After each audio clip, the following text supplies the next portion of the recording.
want to thank everybody who is joining with us here today, especially those who are behind me that I'll be talking more about here shortly. To begin with, let me point out the obvious.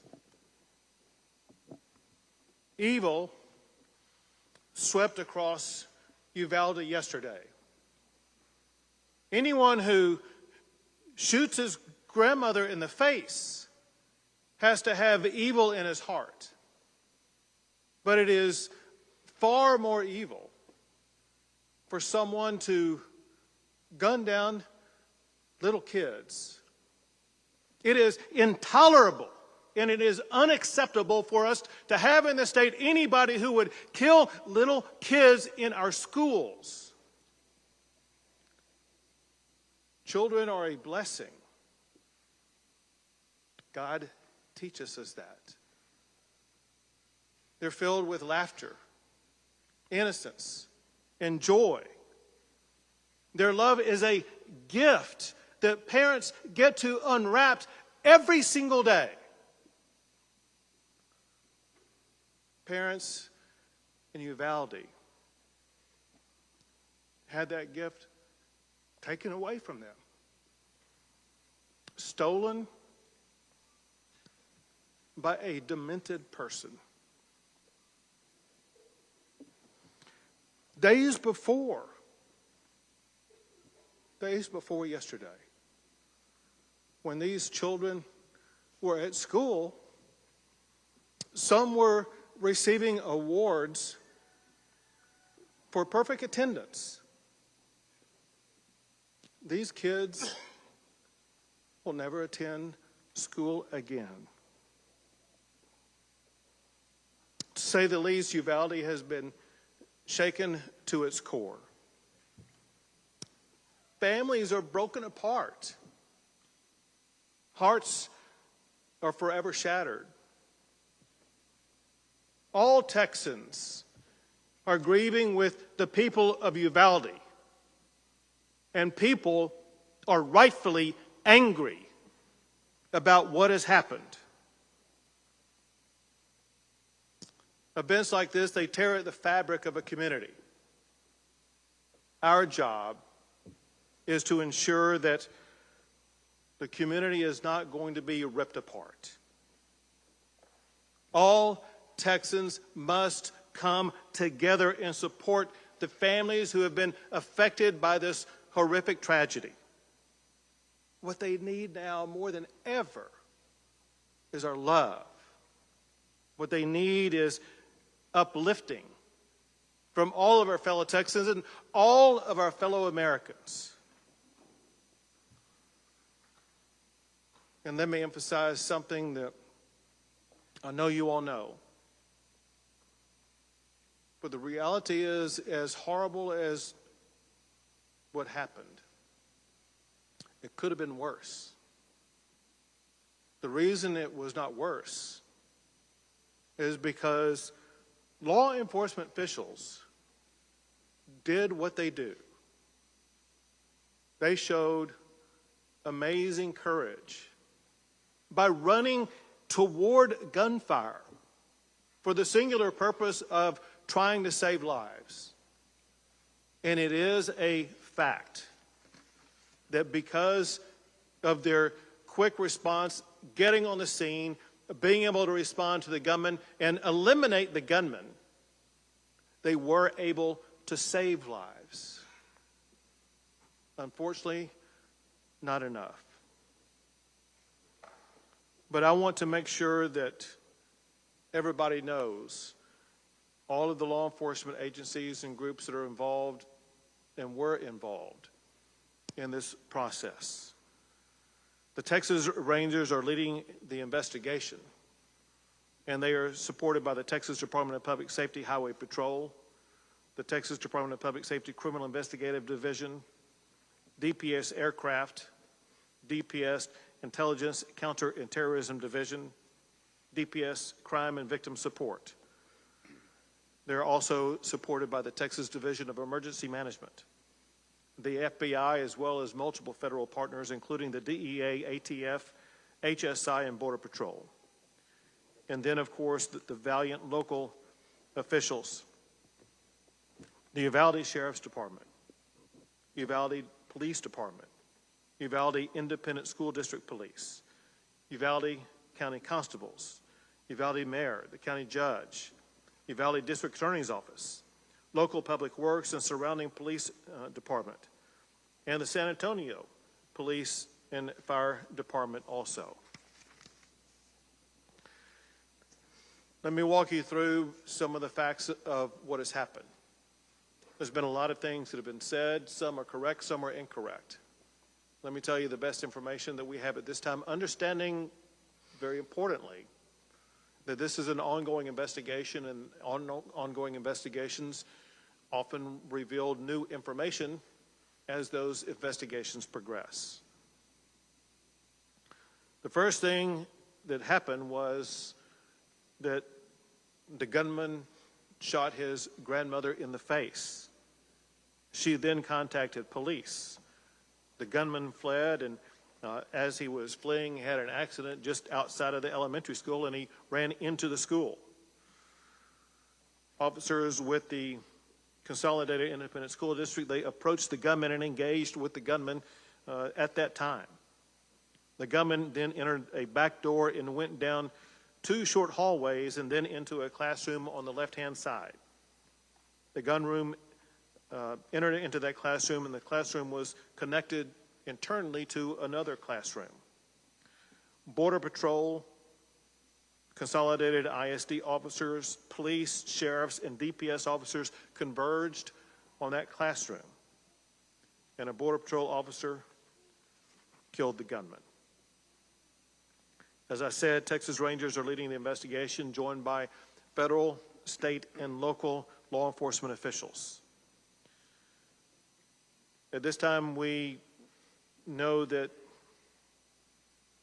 19 children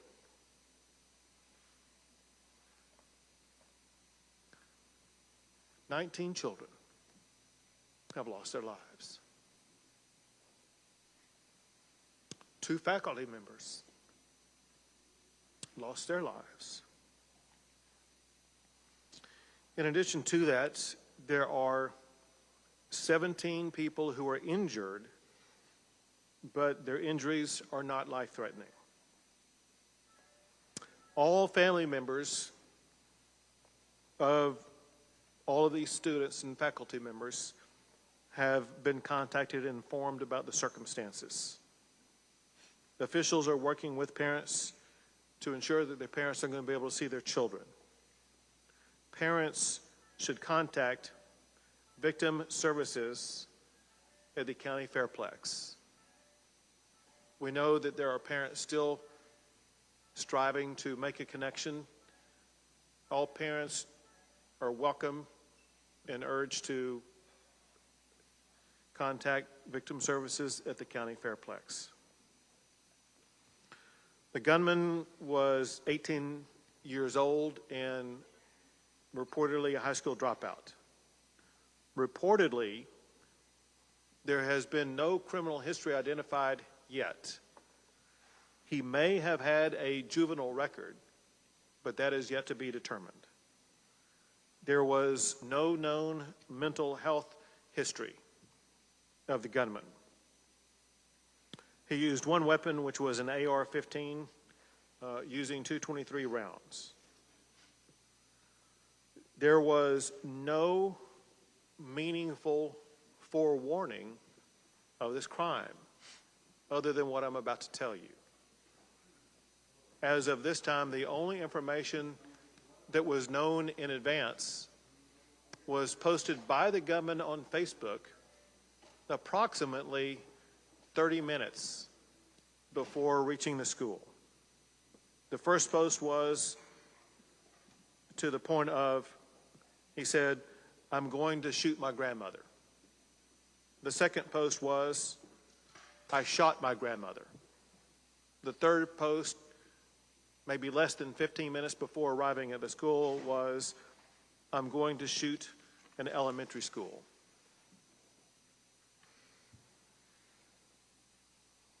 I mentioned that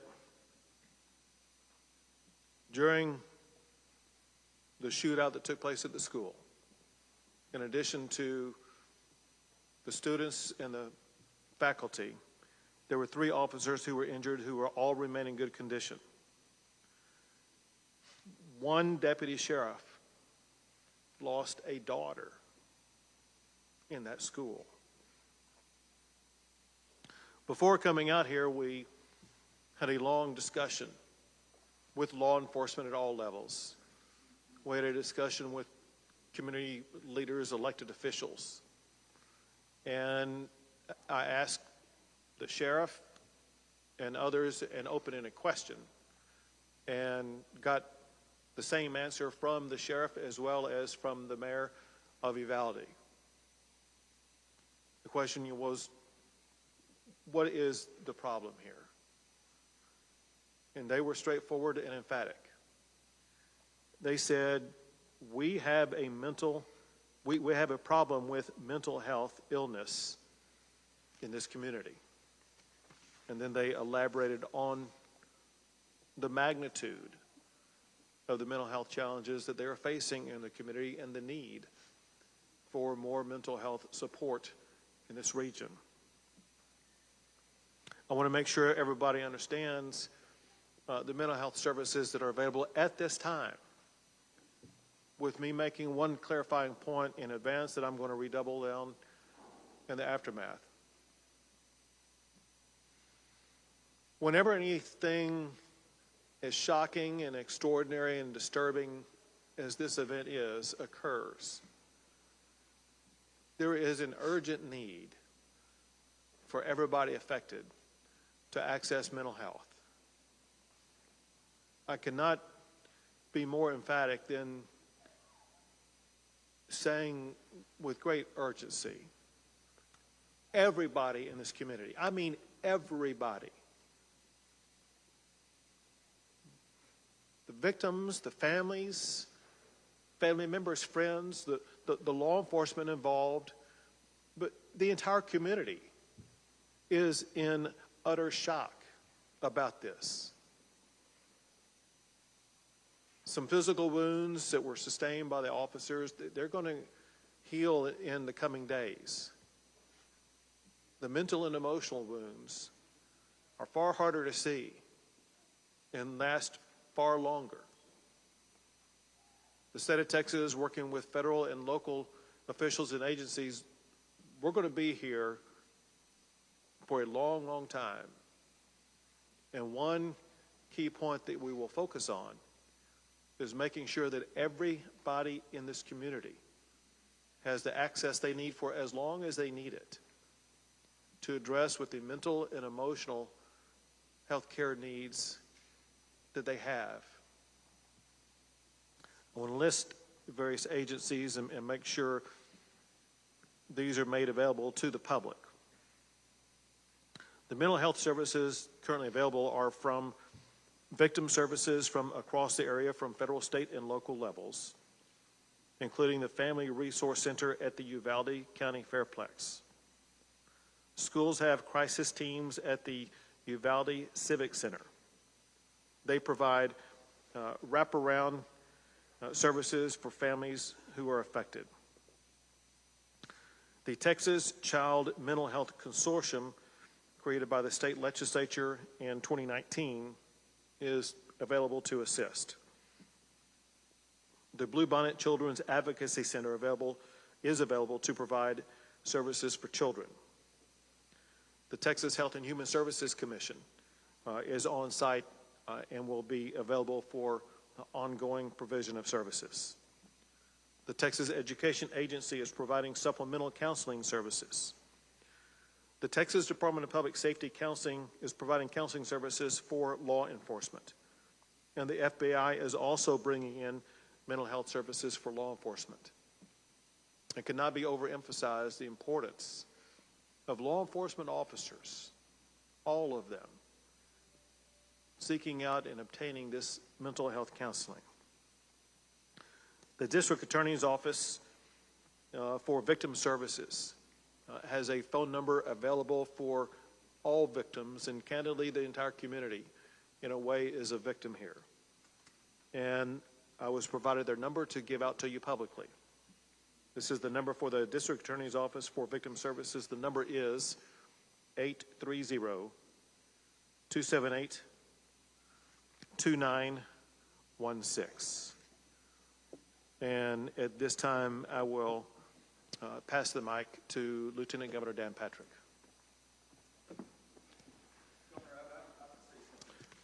Excuse me. Excuse me. Excuse me. Sit down. You're out of line and an embarrassment. Sit down and don't play this stuff. The next shooting is right now, and you're doing nothing. No, he needs to get his ass out of here. This isn't the place to talk this over. This is totally predictable when you... Sir, you're out of line. Sir, you are out of line. Sir, you are out of line. Please leave this auditorium. I can't believe you're a sick son of a bitch that would come to a deal like this to make a political issue.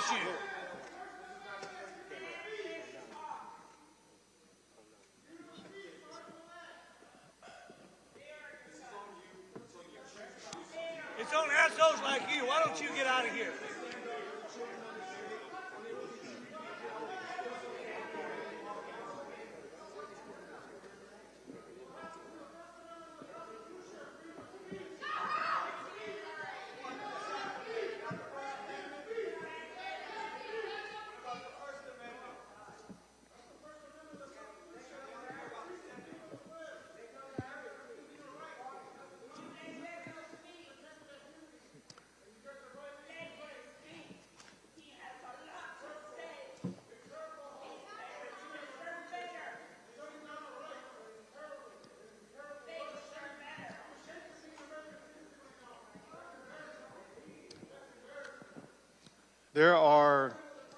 There are family members. There are family members who are crying as we speak. There are family members whose hearts are broken. There's no words that anybody shouting can come up here and do anything to heal those broken hearts. We all, every Texan, every American has a responsibility where we need to focus not on ourselves and our agendas. We need to focus on the healing and hope that we can provide to those who have suffered unconscionable damage to their lives and loss of life.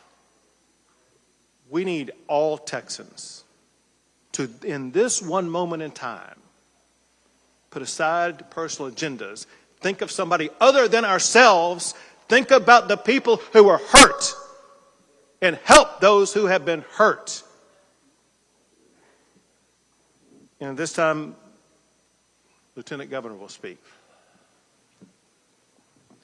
I was just about to say that there will be plenty of time to discuss and analyze what happened yesterday and do everything that we can within our power to hopefully prevent it from happening again.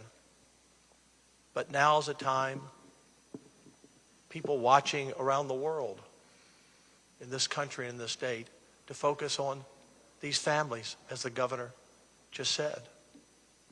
Right now, we need to put our arms around the families of these victims, the students and the teachers. This is not a partisan issue. This is not a political issue. This is an unimaginable moment that will impact the lives of those who lost their children and those who survived, the adults and the teachers, the men and women of law enforcement who were there. We are better than this as a country. We are better than this. These types of crimes, when you see children killed, go to the very core of all of us who have children or grandchildren. We can't imagine the pain that these families are going through. We saw it 4 years ago in Santa Fe. So can we not be a nation that can stand together for at least a day or a week or a month? My gosh. To put these families first and everything else second. My gosh. You know, we live in a time, I said this yesterday, when people are at each other's throats everywhere we turn. Whether it's on the internet or an Oscar stage or two coaches arguing or in the political world or the media world. Who are we as an American people? Who are we? We all have to do our part. All do our part to make us a better people and a better nation. Evil will always walk among us. And in times like this, I've seen it. The governor's seen it. The speaker's seen it. The senators have seen it. The attorney general's seen it. In these other shootings, Sutherland Springs, El Paso, Odessa, Santa Fe, it's God that brings a community together. It's God that heals a community. It's God that heals a shattered and broken heart. And if we don't turn back as a nation to understanding what we were founded upon and what we were taught by our parents and what we believe in, then these situations will only get worse and happen more often. So, no matter what your thoughts are today, pray for these families. Pray for this community. Give us wisdom. Give us wisdom. But right now, let's focus on the families. They deserve that. They need our love. They need our prayers. Thank you, Governor. And now the Speaker of the House, Dade Phelan. Thank you, Governor. I appreciate it. Mayor, I'm sorry you had to witness that outburst. Now is not the time to politicize pain and suffering. This time of year should be the happiest time in a child's life. Summertime, getting out of school, enjoying your family and your friends. And instead, this community is faced with an unspeakable tragedy of which there are no words. There are no words to ease the pain and suffering and the anger in this community. I do want to reiterate what the governor said about the mental health of this community. This will take many, many years of pain and suffering and counseling. And your mental health is like any other health. It must be treated. It must be diagnosed. It must be talked about. And the legislature, when we reconvene, we will have a long, very robust discussion about mental health like we always have, and we'll continue to support mental health in this state, and especially rural mental health. Like the sheriff said, and like the mayor said, every community has mental health needs, and they must be addressed. And this crisis is another reiteration of a mental health crisis we have in this state. I also want to thank the law enforcement for their work, DPS, Border Patrol, sheriffs, police officers, both locally and the school district. I believe one school district's police officer lost his wife in the shooting, was there on the scene. And the governor mentioned sheriff's deputy losing a child in that building as well. Just unspeakable tragedy to this whole community. And the mental health of our law enforcement is crucial in these times. And it's okay for them to say that something's wrong as well. I do my deer hunting here in Uvalde County. It's a beautiful community with beautiful people. And all we can say is how tragic this is, and the support the state will show and will continue to show. And we just appreciate your resiliency, and let us know how we can help here at the state of Texas. Thank you. And now the Director of the Texas Department of Public Safety, Steve McCraw. Thank you, Governor. On behalf of the sheriff and chiefs of police, the department's been asked to go through a timeline of the facts. As we know, the investigation right now, it's preliminary, this information, but we'll provide out as much information as we can. First, as already reported, Salvador Ramos was responsible for the horrific attack and killing of 19 school-aged children and 2 adults. He was 18 years old, as previously reported. He was dropped out of school. He had no criminal history that we've been able to find or detect at this particular point. He lived with his grandmother, Celia, who is 66 years old. On March 17th, Ramos purchased a semi-automatic rifle at a local sporting goods store. On March 18th, he purchased 375 rounds of ammunition for that rifle. On March 20th, he purchased another semi-automatic rifle at that same local store. The FBI has been able to find information on his Facebook account that the governor he provided you information on. At approximately 11 o'clock, he announced, on Facebook, a message that he was going to shoot his grandmother. He shot his grandmother. He re-reported that he had shot her. And after that, he reported that he was going to a school to attack it. Now, he didn't identify the specific school. He did say elementary at that point in time. But the timeline is went from 11 to 11:30. His mother reported him to the police department when she was able to run across the street to a neighbor and get help. And she was medevaced to San Antonio in critical condition at this point, but she's still alive. The subject, Ramos, at that point in time, used her vehicle, his grandmother's vehicle. He was living at their residence since March of 2022. Used her vehicle to drive approximately 2.29 miles, which is about a block and a half away from the school, Robb Elementary School. He crashed the vehicle at that point in time. He exited with a backpack. He took a rifle with him, one rifle. It was a Daniel Defense that he had previously purchased and had mentioned. He went towards the west side of the campus, which is a back door. But as he was approaching, as the governor mentioned earlier, there was a brave Consolidated Independent School District resource officer that approached him, engaged him, and at that time, gunfire was not exchanged, but the subject was able to make it into the school, as the governor reported. He went down a hallway, turned right, then turned left, and there was two classrooms that were adjoining, and that's where the carnage began.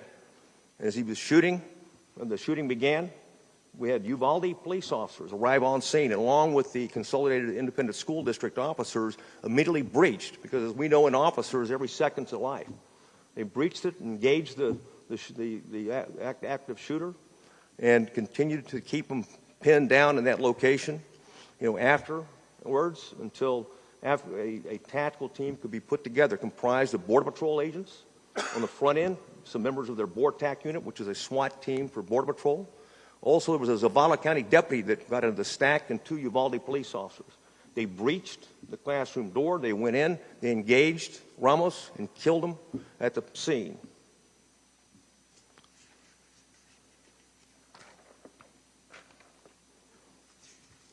That covers it, Governor. One thing I'd like to say, though, and you hit the nail on it, is that in the profession of law enforcement, it is a profession.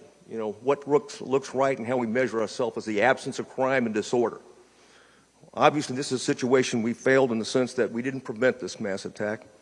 But I can tell you those officers that arrived on the scene and put their lives in danger, they saved other kids. They kept them pinned down. And we're very proud of that. At the same time, we're always looking to get better and look at anything that might have been out there. We've yet to find a clue, whether it's social media or other indicators that might have given us any type of idea that he was about to do something like this. It gives us an opportunity to prevent it because, as we know, the overriding priority of you, certainly the legislature in Texas and the people of Texas, is that it's all about prevention. Prevent the next mass attack. And thank you for your leadership, and Speaker and Lieutenant Governor. Thank you.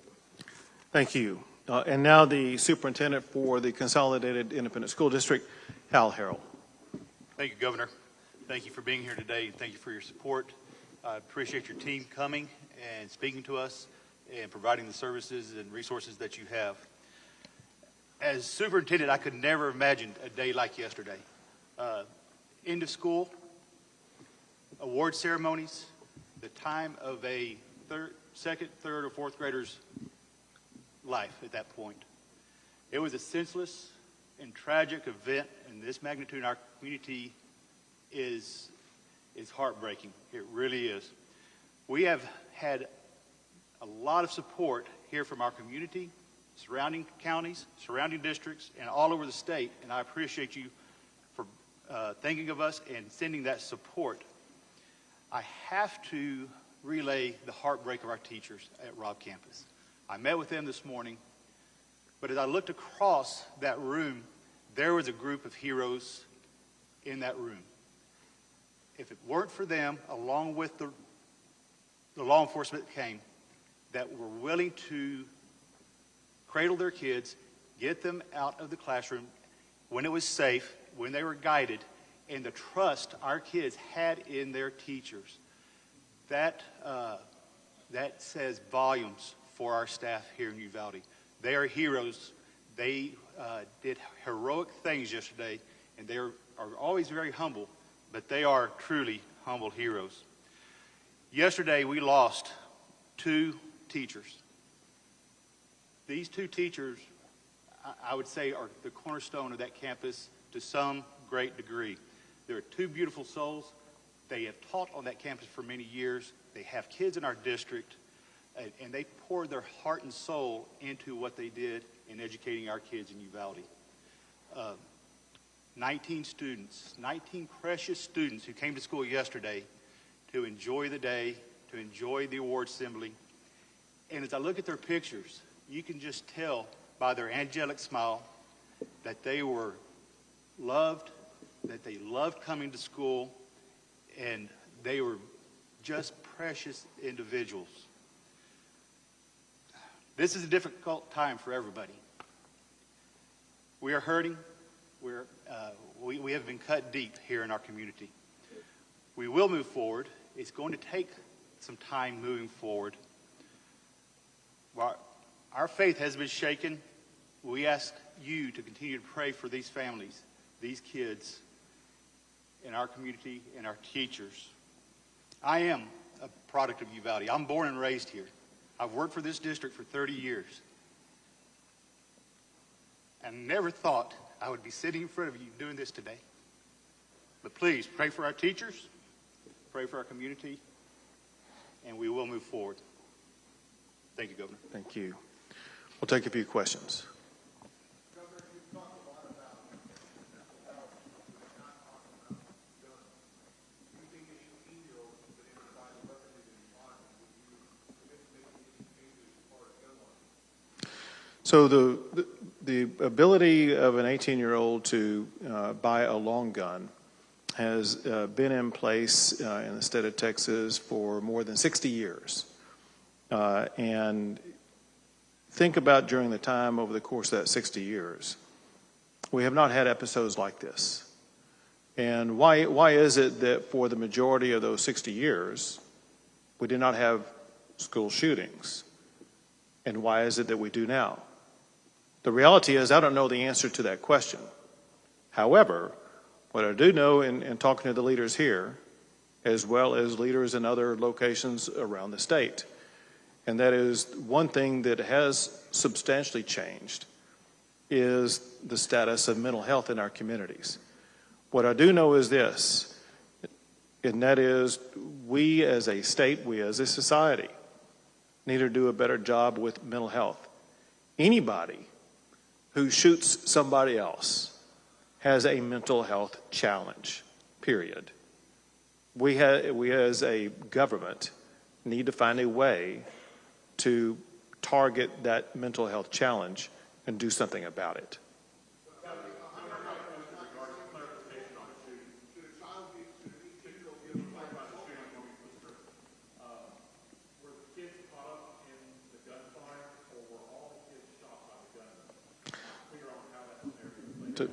Director McCraw will have the best information on that.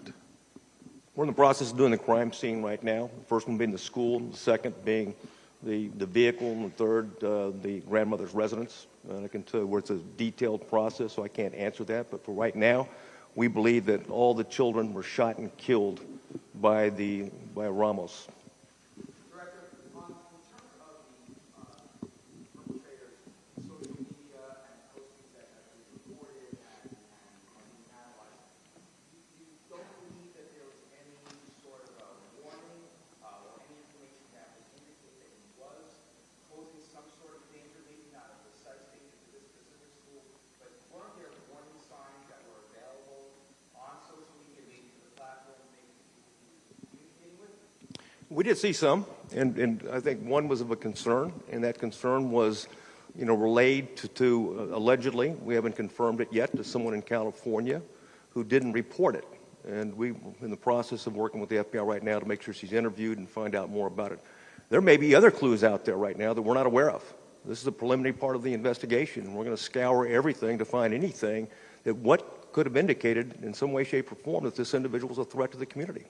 But nothing had come to local law enforcement as they could have acted? None at all. In fact, this is, you know, we're astounded at the beginning of the investigation because there's usually something out there, but right now it is as that reported on the timeline. If we find out something else, we'll provide that information.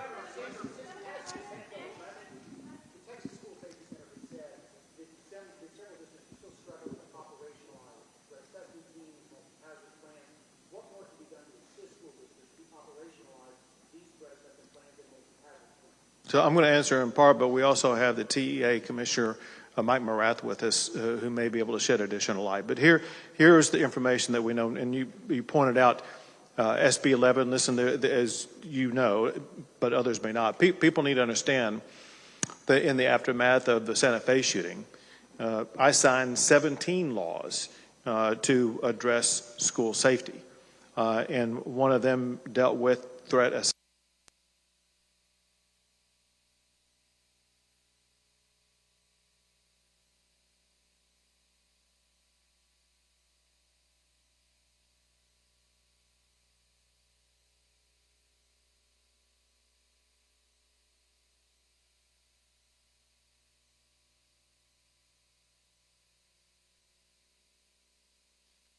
Efficiently.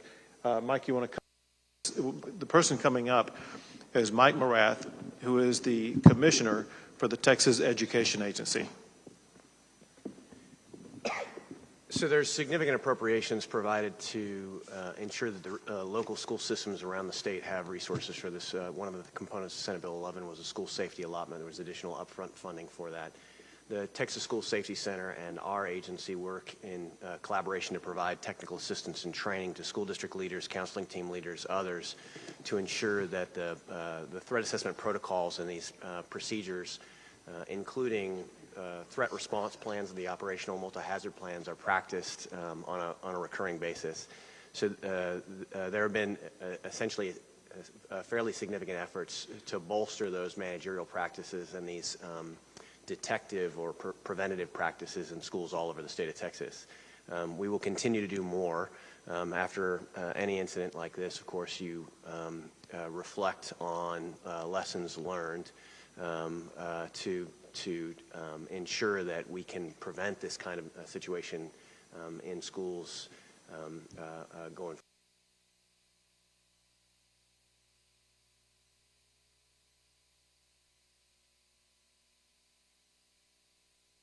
The House and Senate worked together, put $100 million into trying to give the schools all the tools that they needed to try and protect the students. The Marshals program, the Guardian program to arm teachers where schools want it. We left a lot of those programs optional up to the parents and the school boards and the school districts, and they're doing the best they can. And you're always going to have, again, no matter what you do, there's going to be someone to find another area that's vulnerable. But the legislature did act. The governor signed those bills, but we can and need to do more. And in the area of mental health, we've also been working on that as well, but need to do more. We've got to, in our smaller schools, where we can get down to one entrance might be one of those solutions. If you had taken 3 more minutes to find an open door, police were there pretty quickly. But this school district has been doing a really good job in trying to protect their students. And those teachers died yesterday protecting their students. And this is a continued work for us. Governor, last night you were at a political fundraiser in Walker County. Why did you not cancel that event? And your press officer stated that you plan on canceling all future political events going forward until further notice. Does that include the NRA convention here in Houston on Friday? So first, with regard to yesterday, I was actually in Taylor County responding to a different disaster, a disaster of fires that had ripped through Taylor County and destroyed 20 homes. And that is when I learned about the shooting that was taking place pretty much at that time here. On the way back to Austin, I stopped and let people know that I could not stay, that I needed to go, and I wanted them to know what happened and get back to Austin so that I could continue my collaboration with Texas law enforcement to make sure that all the needs were being met here in the Uvalde area. As far as future plans are concerned, listen, I'm living moment to moment right now. My heart, my head, and my body are in Uvalde right now, and I'm here to help the people who are hurting. Director, can you confirm from the moment that the campus officers engaged with the gunman and how long was that? I can't. It's going to be within a minute, like 40 minutes or something, within an hour, but I don't want to give you a particular timeline. But bottom line is that law enforcement was there.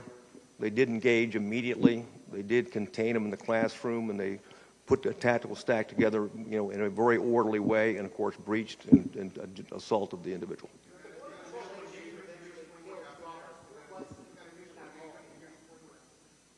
The initial engagement?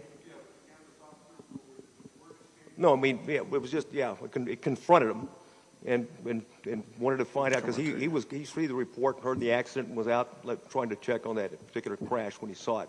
So he followed him right in immediately, okay, and when rounds were exchanged. And of course, then also we had 2 Uvalde police officers previously described that went in and was involved in also the shooting with the subject and were wounded. And of course, they were also responsible for containing him in that area. Go ahead. Yes, sir. Well, I don't know where he was in the community, but obviously in the Uvalde area, because they got there so quickly and in force. And of course, I'll let them answer that question. But they were there in force, and of course, they were importantly, they had some members of their tactical team there on the Vortec team, and they took the lead on that stack. But I'll defer to, I think I have a Border Patrol uniformed.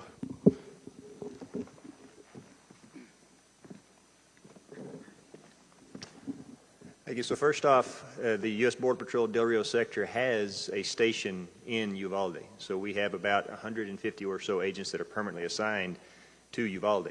We also have several agents in other stations that choose to live here in this community as well.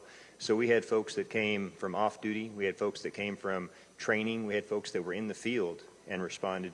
So a multitude, some 80 in total, Border Patrol agents responded. So as to where that particular individual came from, don't have that yet. The investigation will bear out, but we have a large presence permanently here in Uvalde. Did you? Not going to release his name just yet. Go ahead.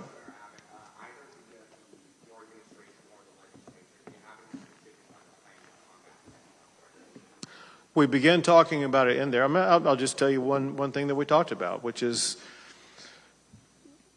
something we've heard in some other regions of Texas also, and that is in approximately maybe as much as a 40-county region around the area where we gather right now. There is no mental health hospital, and there's a shortage of beds for mental health in this region. If someone is suicidal, if someone has a mental health problem, they oftentimes would have to go to someplace like San Antonio. And with the growing population in this region, with the profound mental health challenges that were discussed with us, one takeaway I had was that there is greater need for a physical mental health care facility in this region. But we know that buildings don't treat people, people treat people. And so there needs to be more personnel, more strategies, a greater understanding by the mental health care provider community about what the needs are, and they will be best equipped to know the best way to provide, or let's say meet those needs. Bottom line is this, and that is, I think it's a fair statement, that legislative leaders understand about health challenges in the more rural settings in the state of Texas, and we have a genuine commitment to help address those mental health care challenges.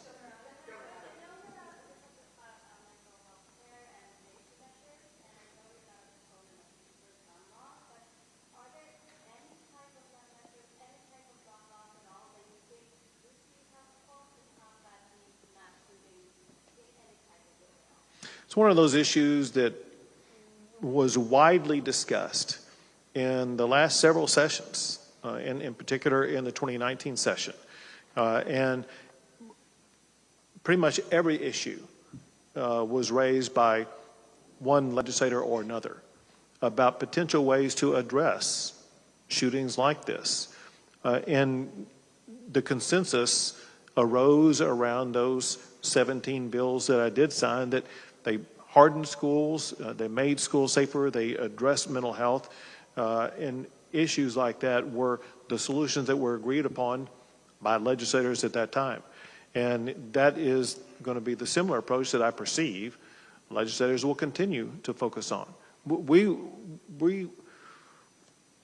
consider that what we did in 2019 to be one of the most profound legislative sessions, not just in Texas, but we've seen in any state in addressing school shootings. That said, to be clear, we all understand our work is not done. Our work must continue. And we will continue to discuss with legislators about all the potential avenues and pathways that we can take to make sure that schools will be even safer going forward.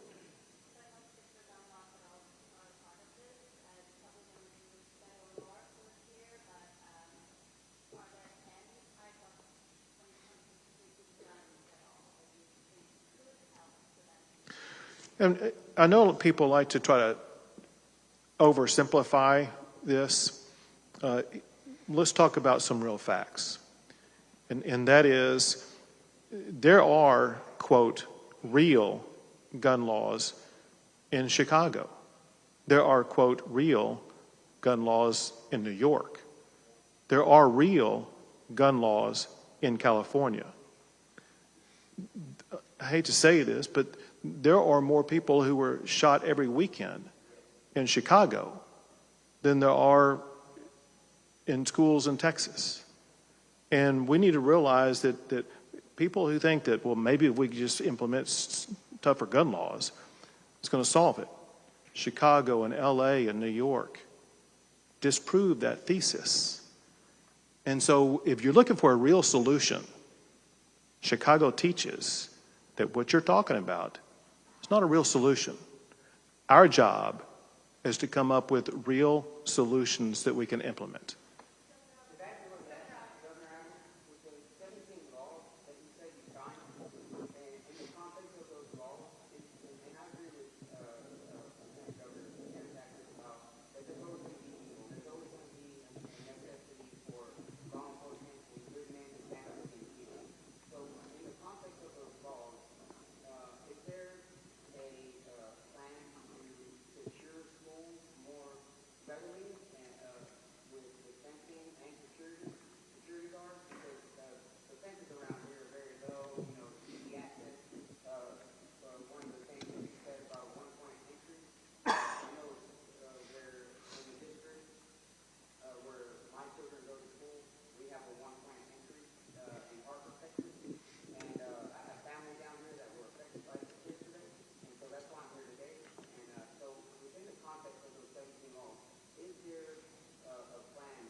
So the last thing first, and that is altogether, we allocated more than $600 million, so more than $500 million to address school safety. As it concerns the first parts of your question, the answer is, with the laws that we passed in 2019, which is 3 years ago, all those measures that you were talking about were included in those laws. Let me give you several examples. An entire platform that was addressed is what's called school hardening or hardening schools. Some of those strategies reduce the number of entrances. Other strategies provide things like school marshals or having DPS officers or others fill out their paperwork in schools so that there will be a law enforcement presence in schools.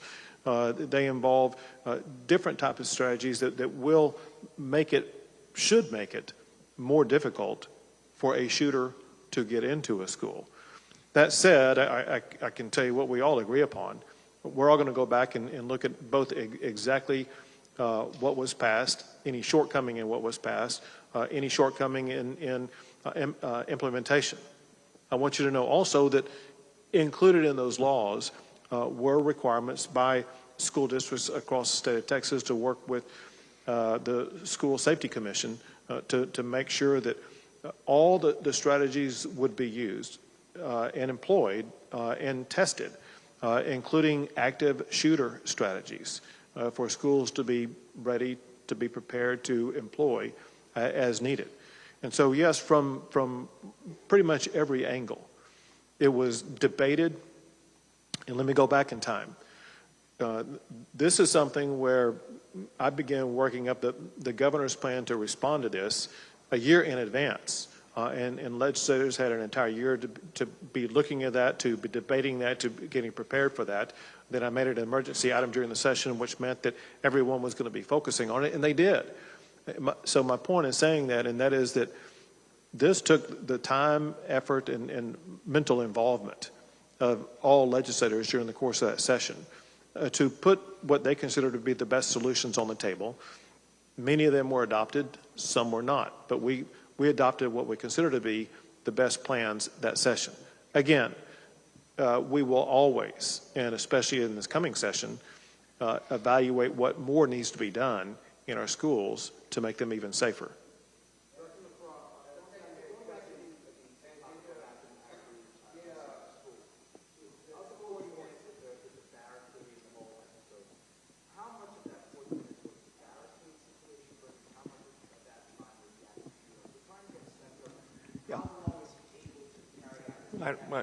I understand that. We're looking at now we're getting the surveillance video, so we can go frame by frame and track that every minute. So that's part of the, obviously, the investigation, and I'd wait until we've completed that part before we provide that information.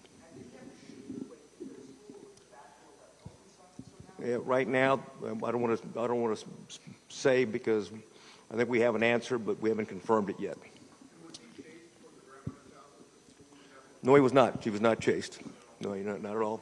What's the status of the building? Have you been able, or the team that's assembled now, obviously it's not all working, but have the victims all been identified, have the bodies been moved, evidence work going on? All the victims have been identified, and all the notifications have been made. Yes, there's an ongoing recovery team. We've got certainly our company of Texas Rangers with forensic background are conducting it, and then we've got the FBI's evidence response team, and of course ATF is helping as well. Can we get you to speak up a little bit?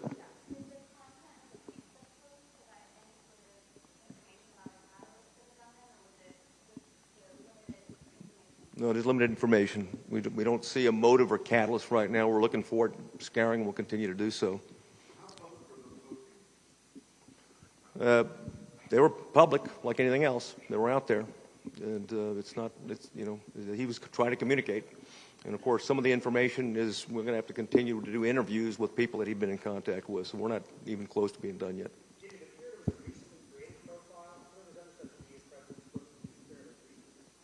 Yeah, I can't comment on that right now. Governor, you said yesterday evil visited this town, something to that effect, but then you also are saying that this is a mental health issue, and that's what needs to be addressed. Is this some?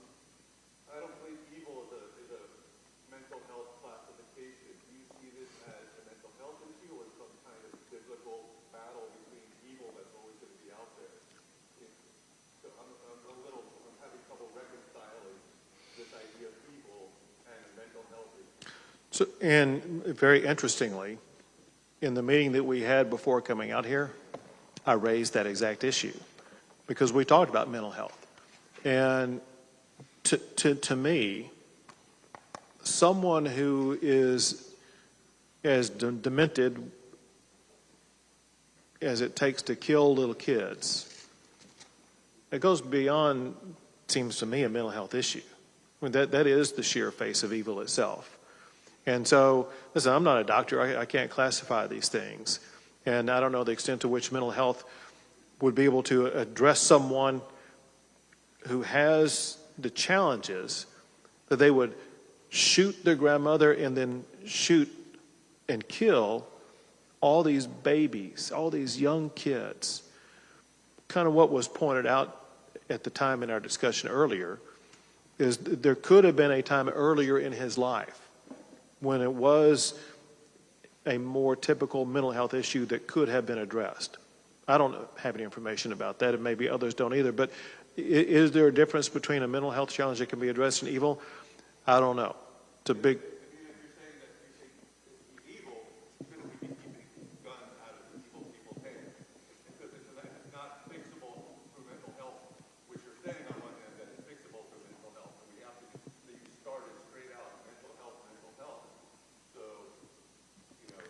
And this. And that oversimplifies things. Like, if you don't oversimplify this, but to just say it's evil seems to oversimplify it. Well, it obviously is a meaningful characterization, and the point is this: if you know someone more evil, I want to see what they did, but I consider this person to have been pure evil. Go ahead. Say it again.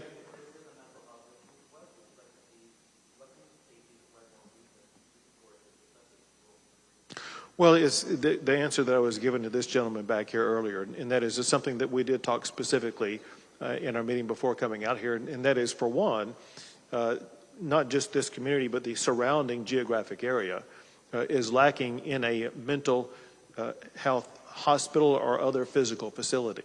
And there literally are either no beds or inadequate beds to address those with mental health challenges.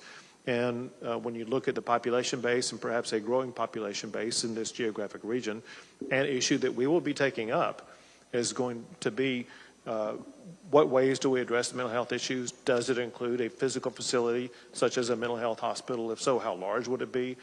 Things like that. So there are many issues for us to consider and evaluate and to work on addressing. Speaker Phelan wants to add more to that. I'd like to add to that. So in the last special session, we actually appropriated about $115 million in ARPA funds for the Children's Mental Health Consortium to partner with campuses across the state of Texas, higher education, four-year institution, two-year institutions, to have a mental health professional on campus to contract with local ISDs to make certain. This is mainly a COVID issue of mental health for children coming out of COVID, but it's mental health across the board for any child who wants to meet with a professional, which is a challenge. I'm from rural Texas. It's a challenge to have those professionals in your community. We also appropriated $500 million for rural broadband to make certain communities out in rural Texas have high-speed internet to where they can have a consultation online with a mental health professional, not just in the state of Texas, because we passed another piece of legislation that said you can meet with professionals outside the state of Texas. And so the telehealth, telemedicine situation come out of COVID, rural broadband were addressed late in October of this past year, and many of those programs are being rolled out right now.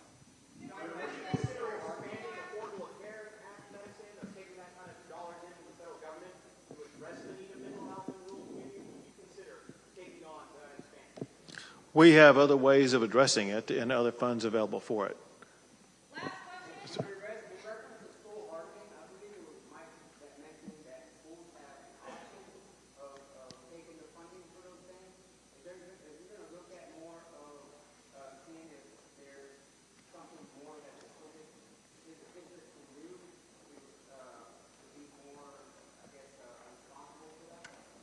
So I'm not exactly clear on your question, but I think I have the gist of it well enough to be able to answer it in this way, and that is this: we will all consider the best strategies for schools to employ, but importantly, we do that in conjunction by working with schools. We won't be imposing policies on schools without working with them.